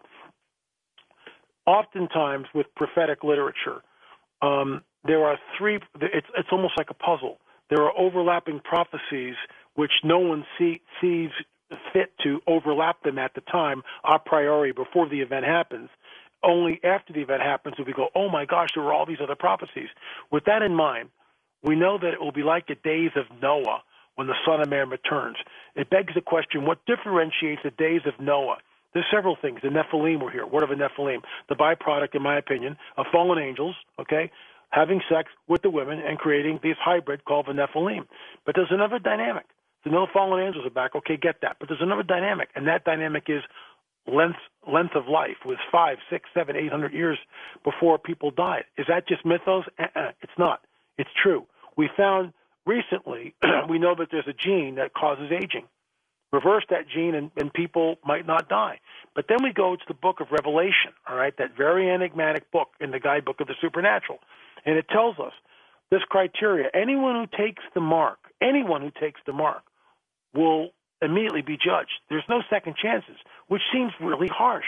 Then we read a little further that anyone who takes the mark, grievous sores will appear on their body. Then we read further that men and women will seek death during this time, but not find it. So here's a scenario that I've come up with. This mark is not, some chip that people think it is. I believe it's the implants that Dr. Roger Lear, these are prototypes of the mark. They will come with two things, and there's a movie right now called Thrive that they're already talking about it, right? They'll come with a free energy source, and they'll come with a chip, an implantable chip, which will change your DNA. Why are we being shown constantly? We talked about this in the first hour, chimeras, the guys over in England, right, fooling around with the DNA. Why are we being shown, let's say, like movies like Avatar, where somehow a man, what is human? It's blurring the lines of what is human and what is not human. Essentially, Avatar is not human anymore, is he? But what's in him? How does consciousness travel from the human body, which is crippled, into the avatar body, through the tree, through some ritualistic chanting mumbo-jumbo that we see? You know, we're being conditioned to accept chimeras. What does the guidebook of the supernatural tell us? It fits this criteria. What does Dr. Roger Lear extract? He doesn't necessarily believe this, like this theory, the scenario that I'm telling you. But this is what I think the mark of the beast is. It will change the person's DNA. You will live 500 to 600 years disease-free. How about that? The line for that would form around the block. When they show up, they'll have two things: free energy, and this mark will bring you into the new world order, which we're all talking about, right? And it will happen after some sort of cataclysmic event in the Middle East. More than likely, a nuke will go off. Several nukes may go off. And this will create the greatest climate of fear on this planet. And I realize some people out there going, oh, you're just scare tactics. Well, you know, I wish I had a more pleasant news. But when I look at what's going on the world stage and the vitriol between, let's say, Israel and the 28 other surrounding nations, give me a break. It's going to happen sooner or later. And then I look at movies like Thrive that's coming out, and I look at the work of Dr. Roger Lear, and you start fitting the pieces together, and you go, oh, my gosh, we are like a freight train on steroids headed towards this event. We are headed towards this event. It'll be a one-world government and a one-world religious system. We're going to get back into this a little bit deeper, and I invite you to take us everywhere you want to go, like it was the last chance we were going to have to do it. We're with L A Marzulli tonight. His book, the latest one, The Cosmic Chess Match. When's check? And worse, when's mate? I'm John B. Wells, delighted to be in with you tonight on Coast to Coast AM. Well, it's Halloween, and it's Halloween now, and certainly all over the country. So I've got something scary for you. You ready? Because I have called and you refuse to listen, have stretched out my hand and no one has heeded, and you have ignored all my counsel and would have none of my reproof, I also will laugh at your calamity. I will mock when panic strikes you like a storm, and your calamity comes like a whirlwind. When distress and anguish come upon you, then they will call upon me, but I will not answer. They will seek me diligently, but will not find me, because they hated knowledge and did not choose the fear of the Lord, and would have none of my counsel, and despised all my reproof. Therefore they shall eat the fruit of their way, and be sated with their own devices. For the simple are killed by their turning away, and the complacence of fools destroys them. I don't know about you, but I have the distinct impression that we're about out of time. Generally. And we'll be back with L A Marzulli right after this on Coast to Coast AM. L A Marzulli, do you feel like we're in the period of tribulation? No, I believe that we're in the birth pangs leading up to the tribulation part. And it says, this is what we talked about in the first hour. It's like when you look at prophecy, and this is, what we're talking about here. We're not talking church. We're in a war, folks. We're in a war. You don't think so? Why do you think prophecy tells us in the latter days there'll be wars and rumors of wars, famines and pestilence, earthquakes in diverse places, and troublesome times? Remember, when this prophecy is written 2,000 years ago, there's no way to track any of this.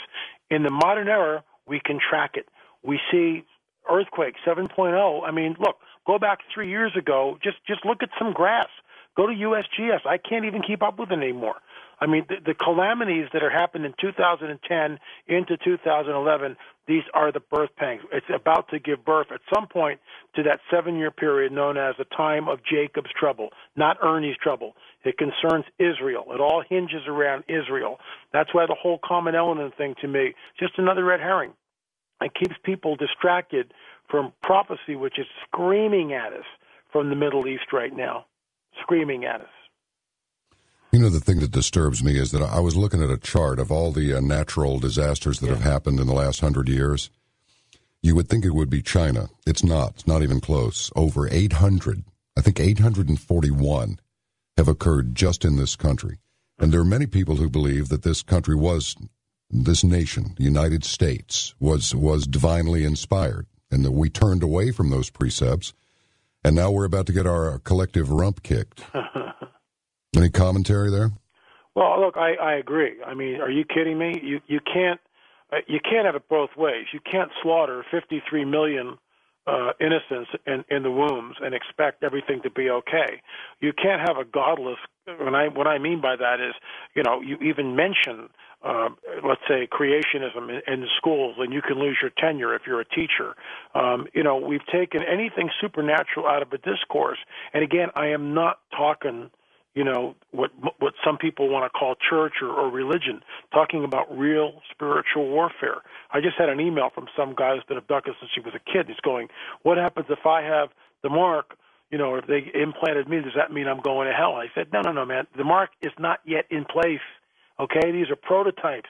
The mark, as we know this thing, the mark of the beast, is not in place yet. Don't worry about it. I'm sure there's other people who are freaking out. So, I answered him back at the break in the email. But I want to talk about something because you mentioned this, what's going on now, and all these signs that we're seeing.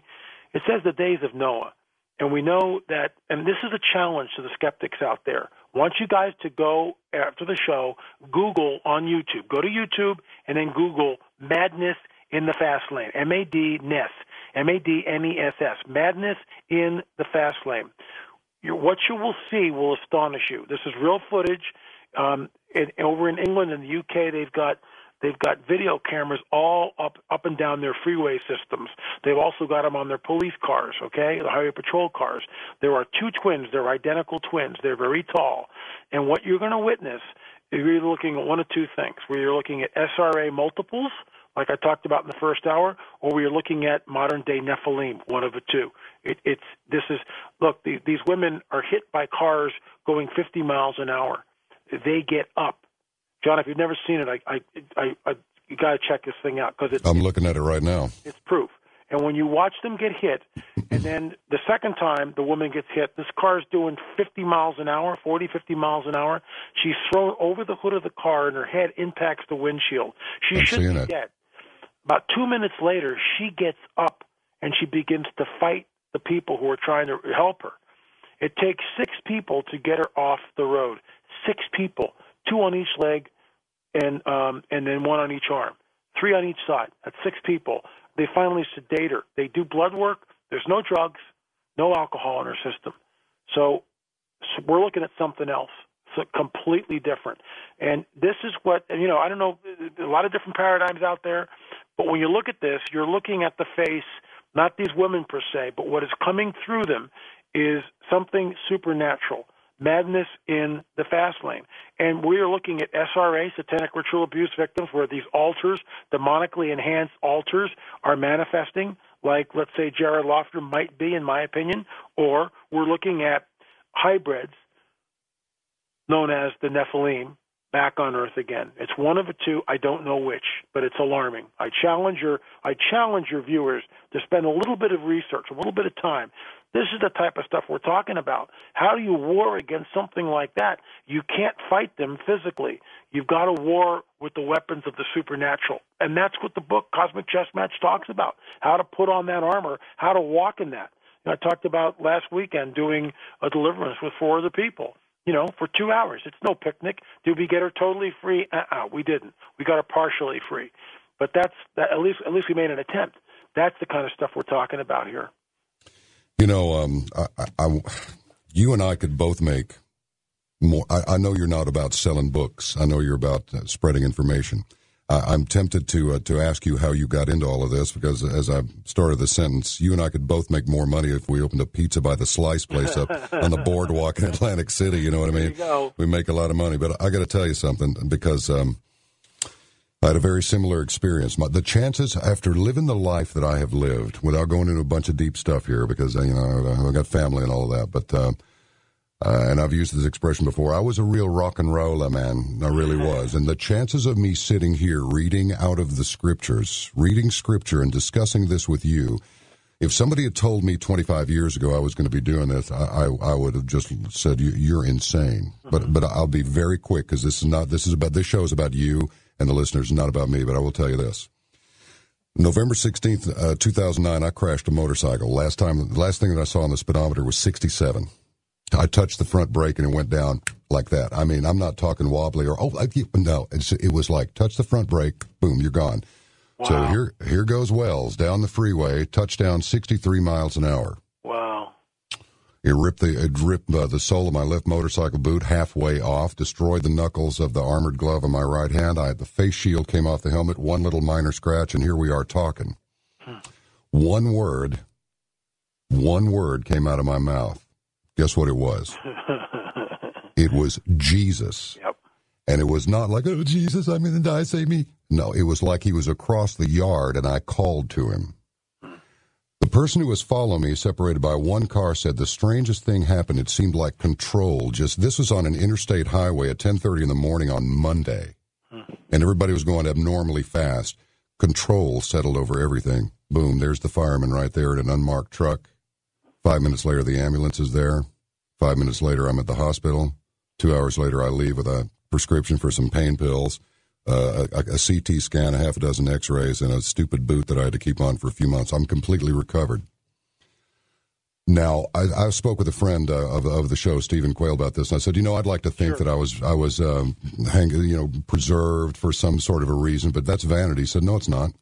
It's no more vanity than the fact that you and I are talking, and it's no more vanity that you and I are talking, L A Marzulli, about this, because every email that's coming in here, with very rare exceptions, these are people who are interested in all this stuff. I mean the ET stuff and the UFO stuff and the paranormal stuff and all that, but they are very, very interested in this. So take us farther down the road. Well, what people need to understand is that prophecy tells us there's going to be a one-world government and a one-world religious system, okay? And I've talked about this before, but I'll say it again, and it's in all my books. You can check it out, lamarzulli.net, plug. Shameless plug, okay? I got to keep the lights on, and I got to buy chicken. But Understood. The bottom line is this. We're told there's one world government, one world religious system. We can see the one world government starting, but how do you get 1.8 billion Christians, 1.4 billion Muslims, a billion Hindus, and then a potpourri of everybody else all on the same page? You've got to have something that is so over the top, so unique, so different than any other thing, any other event in all of history. And guess what's coming? It's ET, but it's not ET. These are fallen beings. They are fallen angels. Look, it says that even the elect would be deceived if that were possible. Men faint from fear from what is coming on the earth. I'm telling you this a priori, before the event happens. So when it happens, you can look back at the show and go, that L A Marzulli guy was telling this stuff years before it happened. It's the one event which can change everything, and it fits right into what it's move, counter-move, cosmic chess match. Move, counter-move. Darwinism is a move which chips away at the foundations of the Western world. There is no supernatural, right? It's all the empirical, what I can see, taste, feel, touch, that type of deal. It's all the empirical. Darwinism sets up a new paradigm. So when they show up, people, and it says this in Scripture, people will believe the lie.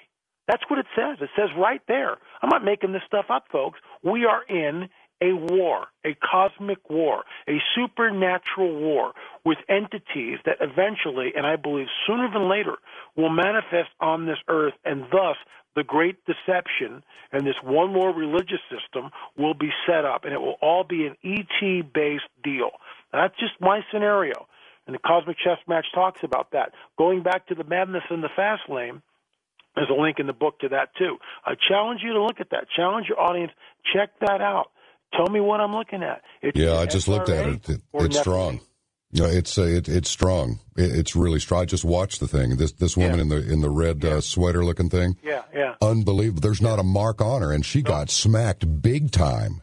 I mean, this was contact with a highway speed vehicle, and she's just running around pushing. It's unbelievable. Yep. I have to ask you this: what led you to do this? I mean, both of our backsides are out on the clothesline with something like this. Some would say. I don't care. I really don't. I don't think you do either. But how you're perceived, you're speaking truth. You are stating history. It is written. These things that you're discussing have been written. What led you to do this? Well, 31 years ago, I had a very bizarre experience when I accepted Yeshua in the privacy of my own room. And I write about this in the Cosmic Chess Match, but I write the whole testimony of what I went through. Like you, if you had told me 31 years ago I'd be sitting there talking about the stuff I would have run to the nearest exit. There's no way. And, my background is from the occult. I come from the other side, so I know what I speak. My third eye was opened. I had a guru for 3 years. I astral projected. I had spirit guides. I mean, I went through the whole New Age nonsense. I was at Woodstock, and yes, I did inhale, unlike our former president. So, I've been around the block. And this event happened 31 years ago after exhausting myself through all these other spiritual disciplines and things. And this is why I'm able to talk to people in their own language from the other side of the eye, the whole spiritual New Age deal. I've been there. I had spirit guides. I astral projected. I know what this stuff is. My third eye was open. I felt the Kundalini awakening and all this other stuff. But it's all deception. And when you get the real thing, it's like night and day. And I wasn't at church. I just asked, and it happened. There's a woman I'm working with now, and this just recently. And, stuff is moving around in her home. She's had all sorts of encounters, and she believes they're benevolent beings, these entities, these ET types, okay? And I said, well, do you know how to test the spirits? And she doesn't know how to test the spirits. And I said, it's very simple. Just ask them very simply, did Yeshua come in the flesh, and watch the reaction? See, most people don't know that. When you ask, it's like a friend of mine, Andy on the Edge AM. It's his analogy. I'll give him credit. If someone comes to your door at 2:30 in the morning and knocks on it, we don't let them in, do we? No. What do you want? What are you doing here? Maybe we get the shotgun out, give it a little click, and what are you doing here type of thing. Why then are we so willing to allow entities into us or believe what they're saying? Why should we believe in a system, going back to the Mayans, that ritualistically slaughtered 70,000 people? Why should we believe their calendar? Consider the source. And that's the whole point of the Cosmic Chess Match. Consider the source. It's move, counter-move, counter-move, all throughout thousands of years. And that's what the book shows. Move, counter-move, move, counter-move. And we're here. And this thing is being played out. We're about to see the final moves of the game. Checkmate happened 2,000 years ago on a hill in Calvary. But the fallen one is so demented and so depraved. Look, when you read Revelation 19:19, okay, it says that the beast, the Antichrist, assembles the kings of the earth. Get this now. Get this. On the plains of Megiddo. And what are they doing? They're looking up. They're looking up. Why? Because they believe that somehow they can defeat the rider on the white horse coming down with the armies of heaven. Now, people go, oh, that's just mythos. Oh, really? Then why should we believe the Sumerians? You see, which mythos are we going to believe? Which mythos has prophecies written for thousands of years that are coming on the world stage exactly with the same specificity that they were written thousands of years ago, happening right in front of us now? Not Nostradamus, with all due respect to Nostradamians, which are fuzzy. One man. These are by many different authors with no collusion, and yet we see that this prophetic thread is continuous for thousands of years, and now in our day it's happening, manifesting right in front of us. I find it alarming. The place to look is Israel in the Middle East. Let's bounce around a little bit here. These hybrids. Mm-hmm. What's up with these hybrids? People want to know about. There have been several emails come in that they want you to talk about these hybrid creatures. Mm-hmm. Love to. What are they hybrids of? The fallen one is outnumbered 2-1. He's building an army. He's outnumbered 2-1. He's building an army. That's Chuck Missler's quote, not mine. I asked Chuck, I said, Chuck, are there modern Nephilim? Sure, Satan's out, the fallen one. Satan's out number 2 to 1, he's building an army. Thanks, Chuck. No hesitation, no rumination on his part, just bam. He's outnumbered 2 to 1, he's building an army. As in the days of Noah, so will be when the Son of Man returns. What differentiates those days are the fallen ones. What do the fallen ones do? Genesis 6. Again, I'm quoting Scripture, but understand I'm just giving you the street address where you can go look it up for yourself. And this is all found in the Dead Sea Scrolls. Thousands of years old these texts are. The book of Enoch tells us that these fallen beings came to earth, landed on Mount Hermon. And by the way, this is David Flynn's research. When you take Mount Hermon and you go to the polar opposite, you wind up where? In Roswell, New Mexico. Thank you, David Flynn. Wish he'd get back in the game. Hope he's on the mend. He's got some medical things, and it's, anyway, keep him in your prayers. But the bottom line is this. The Nephilim were here. This hybrid of fallen angels and human women created by Nephilim. That's the reason for the flood. Go look, and I challenge your listeners, Google Baalbek, Baalbek. It's in Lebanon. And look at the largest stones, some weigh at 1,400 tons to 1,800 tons. You don't get up on a Monday morning and decide to we're going to go, get some stones and create a temple. Baloney. And these ancient megalithic monuments are all over the planet. They were here, these Nephilim, for over 400 years. I believe that they constructed Baalbek. It's their handiwork. These guys is Steve Quayle, and you know Steve. Steve Quayle estimates, and I love his book, Giants, 35 feet. Some of these guys could have been. Let's be conservative. Let's say they're only 20 feet. But go back to Madness in the Fast Lane, and they're demonically enhanced beings, half human, half fallen angel. That's what we're looking at. Well, I hope that's what we're going to see. Well, if it wasn't for that thing, it makes me wonder about that motorcycle crash, but somehow I think I'm clear, okay? I don't want any of that. I really don't.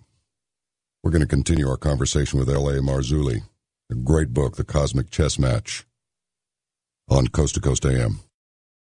We'll continue our discussion right now with L A Marzulli. What about the Nephilim? Tell us a little more about the Nephilim. We've got a few emails in here. One of them is asking, wasn't Archangel Michael a Nephilim? No, absolutely not. Okay, good. And here's a good one. At the break, there was I received an email, which is I haven't heard from David or his wife Brenda, but basically David Flynn is a researcher. His book Temple at the Center of Time is just a fantastic book. I have it in my library. David also gave just tons and tons of research. He really led the way into some of what many of us stand on his shoulders, and he's recovering from brain surgery. So for your audience, if you want to check him out, go just Google David Flynn or go to www.mt.net, mountaintime.net, and check out the David stuff. Really, just our prayers are with you, David, if you're listening, and thanks, Brenda, for getting a hold of us. But look, basically the Nephilim, this goes back, and before David Flynn, there was like Pember and other people from hundreds of years ago, C.S. Larkin. People have been looking at the Nephilim and looking at this very enigmatic and strange passage found in Scripture. But then we also get it from the book of Enoch, and we find that 200 angels descended on Mount Hermon in the days of Jared. It's interesting to note that when Yeshua walks the earth, he actually goes to, I believe, the same mountain, and there happens the transfiguration. He's taking back the territory. I mean, everything he does is very deliberate. He's taking back the territory. But getting back on point here, the Nephilim are, in my opinion, is the byproduct, the end results of fallen angels having sex with the women of earth. Now, there are many people that don't believe that. That's fine. But I believe that that's exactly what happened. People say, well, angels can't have sex. Nowhere in Scripture does it say that. It just says we're not given in marriage. In fact, in the Genesis account and also afterwards, I believe it happened over and over and over again. The fallen one continues to try to mess with the gene pool, and this is what his objective has been from day one.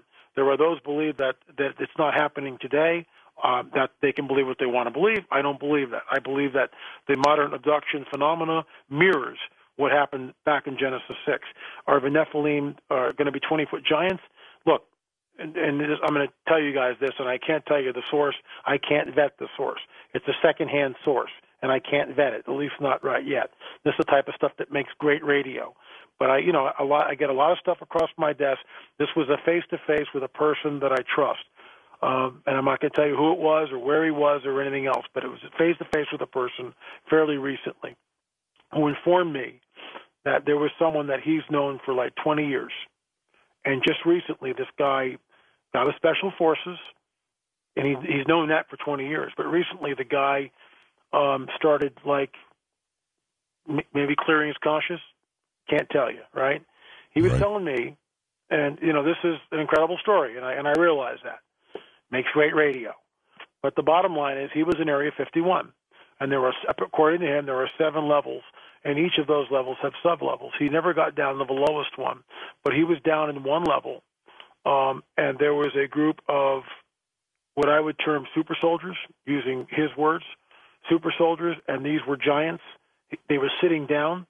They were several yards, like 30, 40 yards away, and they were seated, and there was a group of them, 4 or 5 or 6 of these guys, and they were huge. He estimates they were well over 10 feet tall. So, it's interesting. It's a colorful story. I can't vet that story. The reason why I went with it tonight is because we keep hearing it. I keep hearing these stories over and over and over again. This is secondhand. I'm trying to get to the person and see if he'll even come on the record just, with just a tape recorder, and, he can disguise his voice or whatever. We'll see if he'll do that. So, in my opinion, the same stuff that happened back in Genesis 6, because what is prophecy tells us? It tells us that it'll be like the days of Noah when the Son of Man returns. What differentiates the days of Noah is the presence of a Nephilim on the planet. And here we are. And this is what's going on, in my opinion. Well, if we're just in the ramping up phase of the tribulation, what is this going to go on? Do you think, just looking into the crystal ball, well, mine's always in the shop. I can't get anything out of it. Are we looking at 10 years are we looking at like 2-3 years of build up to where the situations that we're dealing with now are going to continue and to gain speed for 3 years, and then it really hits the fan? Is that what we're looking at here? These are just the birth pangs. We're not in the tribulation. The tribulation's a 7-year period. We're not there yet. It's a full 7-year period, and we're leading up to that. These are birth pangs, in my opinion, and they're happening faster and faster and faster. Not only look, if Katla blows or Eyjafjallajökull or Grímsvötn in Iceland or the one in Canary Islands, or take your pick. Yellowstone. Stan Day was telling me recently, but there's a gag order in Yellowstone. He told me that on my show when I had my radio show. It's just like there's a gag order, and people in Yellowstone aren't talking about what's going on. Well, why is that? Are they afraid that caldera may go? The Grímsvötn volcano in Iceland. One of these things goes, John, and it turns the world upside down. We're in the nuclear winter here. We're into a place where, the crops won't ripen. And when you read Enoch 80, that's exactly what it talks about. The Inuit people, we talk about this in Watchers 3, which is coming out towards the end of Thanksgiving, but the Inuit talk about the sun wrong, the moon's wrong, the winds are wrong, the snow drifts are wrong, everything's wrong. Now, the Inuit are in touch with the land. They've been doing this for centuries. They know, and they're saying something's up. The idea of 2 suns in the sky. What the heck is that about? The protuberances of the moon, the bird die-off, the fish die-off, the volcanic activity, the earthquakes that occur almost on a weekly basis, 7.0 or greater, the Fukushima radioactivity, which is now, you're selling detection devices. My God, we need them. We're not being told the truth. Remember when it happened? Oh, everything's fine. Oh, don't worry about it. Everything's fine. Now we find out, no, it's not fine. It's at least, and I'm being extremely conservative, 30 times worse, more severe than what happened in Chernobyl. And I'm being extremely conservative with that. I mean, it's nasty. And you throw into that the general unrest, the general malaise in the populations all over the globe. I mean, is Thailand sinking? I know you've seen pictures of that. Is Thailand sinking? Vietnam sinking? I mean, the monsoons, well, they got Bangkok is like flooded, and on and on and on and on and on it goes. I've never seen anything like it. I've never seen the world in such a tenuous, unprecedented position that it finds itself in as we speak. And I believe these are the birth pangs. And, it's funny, people don't want to hear this stuff, but it's all been prophesied before for thousands of years. And the UFO deception is real, and I believe it is the coming great deception. It's the game changer. When they show up, it changes everything. It'll change, unless you know what you're looking at, it will change your paradigm like that. You will believe the lie. You see a 3-mile wide craft? Oh, and people want to see a 3-mile wide craft, what a 3-mile wide craft looks like. Go to Google on YouTube, go to YouTube, rather, and do a search on NASA, NASA, NASA tether incident. And what you will see is a large craft going behind an object, which is 70 miles away from the space shuttle. That object was tethered to the space shuttle. The tether somehow mysteriously broke, and this long metallic object is out in space. And you will watch. The tether is, I think, 7 miles long, something like that. You will see a large object from the left hand of the screen pulsing as it goes behind the tether. It's not space junk, folks, or ice particles, because it goes behind the tether. Basic laws of physics. It's behind the tether. It's behind the tether. It's 70 miles away. That baby is at least 3 miles wide. And this is NASA tether incident? NASA tether incident. Okay, and tell us again the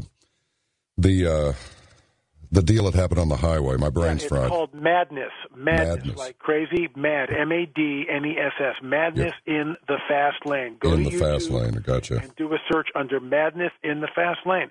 Are we looking at one of two things, modern day Nephilim or SRA, satanic ritual abuse victims? We don't know.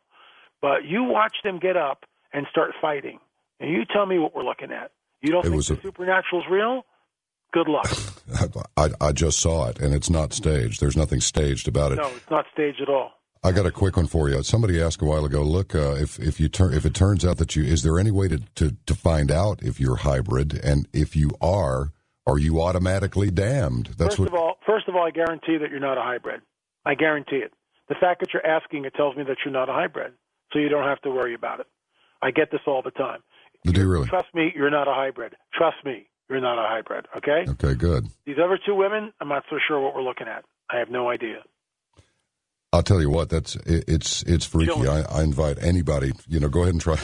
You may want to blow up the server, but no kidding. It's madness in the fast lane. Just go to the search box at YouTube and take a look. This is really something else. I've never seen anything like it ever. Yeah, when I saw it, I was dumbfounded. I show that when I'm out lecturing. And you can hear a pin drop in the place. People just sit there. It's mind numbing.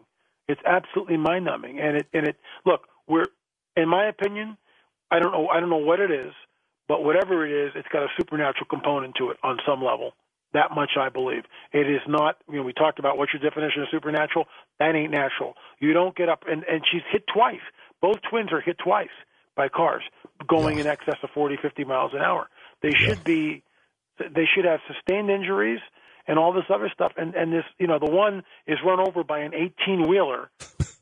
Man. Yeah, an 18-wheeler, and she's getting up trying to fight the police as her leg is broken, compound fracture, and she's trying to fight off to help. It's crazy. I've never seen anything like it. This always happens. I got to take a break, don't I, LA Control? Anyway, let's take one right now and then come back with L A Marzulli. This is so much fun. I can't believe 4 hours is almost gone, but I'm John B. Wells, and this is Coast to Coast AM. We shall return. What do you think the likelihood is of some sort of a nuclear incident here within the next, say, 24 months? There's one out of left field for you. It looks to me like that's the one thing that we haven't had to experience yet. So it seems like it might be first up on the board. Yeah, I'm actually expecting something very similar to that in this country. False flag type deal, another 9/11. Another way to take more freedoms away from us, whether it's staged or not, don't know. I believe that there's, and I write about this in Politics, Prophecy, and the Supernatural, I believe that there's between 2 and 20 suitcase nukes left over from the old Soviet Union that have been smuggled across the southern border and that are in place. It's interesting. Mahmoud Ahmadinejad, about 6-8 months ago, Hillary Clinton gets up on a Monday morning and talks about, sanctioning Iran and everything else. And Mahmoud Ahmadinejad, president of Iran, saber rattles back and said, we're attacked. You shut down our nuclear program. We will destroy American cities. Why is he saying that?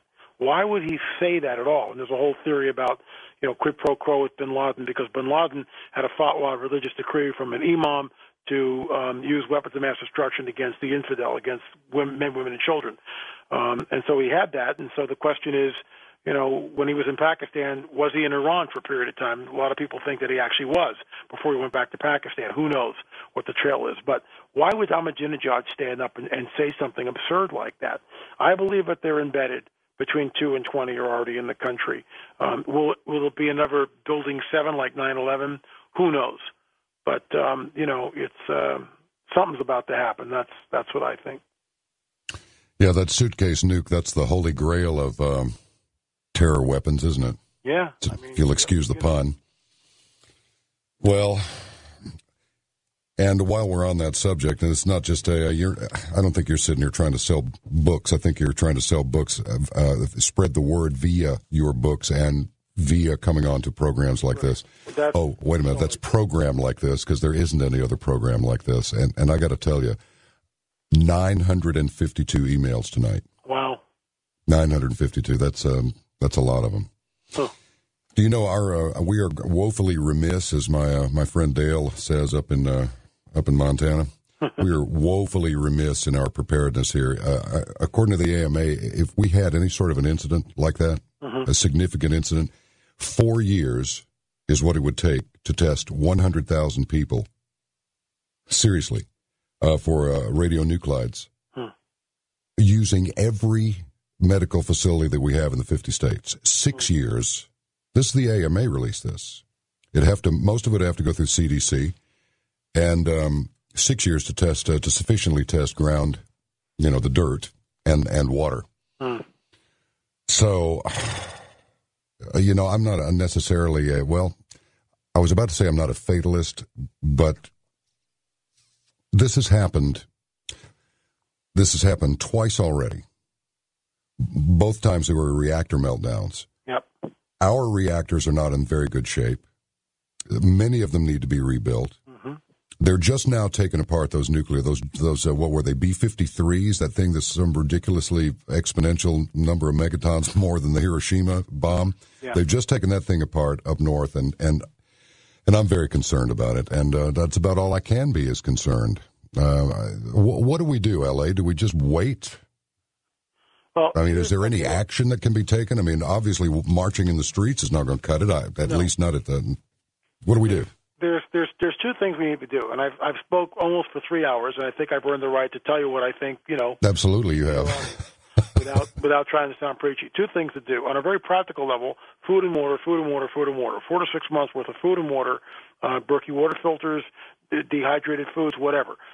Cans of beefaroni. When you're hungry, can't eat gold, but you can certainly eat the beefaroni. So, rice, beans, you can live off that. But there's something more.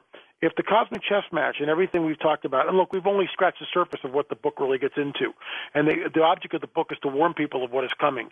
There is a war. There's a cosmic war. There's a battle that's going on. We know in advance who wins. The checkmate happened at the cross 2,000 years ago when Yeshua gave his life, gave his blood for us, okay, for all mankind. That checkmate happened then. You might not believe that, but it happened. Don't believe me? Do a modicum of research on the Shroud of Turin. I challenge your audience. Just do a modicum of research and look at the absolute unbelievable structure of the shroud and what's on the shroud, and then decide on which side you're going to fight on the war. There are covens that know of what I speak. They know who they serve, and they serve willingly the other side, willingly, with animal and human sacrifice. It's going on. This is one of our high holidays, Samhain. I'm not making this stuff up, folks. The battle is real. You need to decide what side you're going to fight on. You can't sit on the fence forever. You got to understand that the deception that's coming will deceive the elect if that were possible. And I'm not talking religion here. I'm talking about, you ask him. Look, there's a woman I'm dealing with now, and she just asked, and her life's beginning to change, and that's what will happen. That's the miracle of it. That's the supernatural element to that. I challenge your listeners. Don't take my word for it. It's not sitting in some pew someplace watching a guy drone on and on and on. Well, that's necessary sometimes because, okay, you can hear the word. Most of the time you don't hear the word. You hear something else. So that's the two things that we need to do. Decide which side you're going to fight on and begin to fight on one side or the other. We must do this again sometime. Thank you very much for being here, my friend. My pleasure. All right, well, thanks to Art, who started it all, George, the men and women at LA Control, Princess Lisa Lyon, and especially you, the best and most engaged listeners on this or any other planet. Until we meet again, make sure you know what side of the line you're on. Looks to me like we're running short of time. Until next time, John B. Wells saying good night and adios.